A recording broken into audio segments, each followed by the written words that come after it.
বেশি প্রত্যাশা করতে যাবেন না, লোভী হবেন না। লোভ আপনার সুখ কেড়ে নিবে। লোভী কখনো সুখী হয় না। লোভীর পকেট কখনো ভরে না, যতদিন এটা ভরবে না।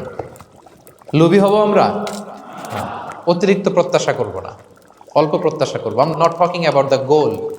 গোল should be bigger and higher, but I am talking about expectation. বেশি এক্সপেক্ট করা ভালো না। খুব প্রত্যাশা নিয়ে রাখছেন, কিছু পান নাই, দেখবেন যে কষ্ট লাগবে, ঠিক কিনা? আর কোনো এক্সপেকটেশন নাই, এরপরে যেটা পাবেন ওইটাই লাভ। যেটা পাবেন ওইটাতেই ভাল লাগে, সুখ লাগে। এই জন্য এক্সপেকটেশন যেন বড় না হয়, বেশি খাই যেন না করি।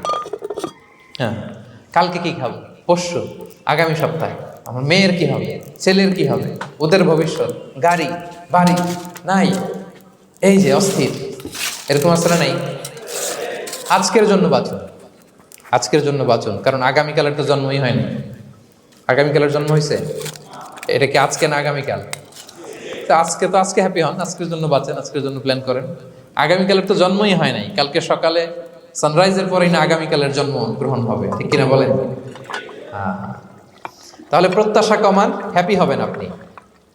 ইমাম গাজালি রাহিমাহুল্লাহ একটা চমৎকার কথা বলতেন। উনি বলতেন, তোমার রিজিকে যা আছে এটা 2 পাহাড়ের মাঝখানে থাকলেও এটা তুমি পাবা, আর যেটা তোমার রিজিকে নাই ওইটা অনেক দূর থেকে আনার পরেও হাত দিয়ে নিয়ে 2 ঠোঁটের মাঝখানে রাখলেও ওইটা পড়ে যাবে।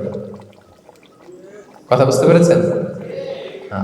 আপনি মাঝে মাঝে অ্যানিমেল কিংডম অথবা জিওগ্রাফিক্যাল চ্যানেলে দেখবেন যে বক মাছ শিকার করে কিভাবে অনেকক্ষণ লুকিয়ে থাকে, হুট করে একটা মাছ ধরে, ধরার পরে মাছটা বাঁচার জন্য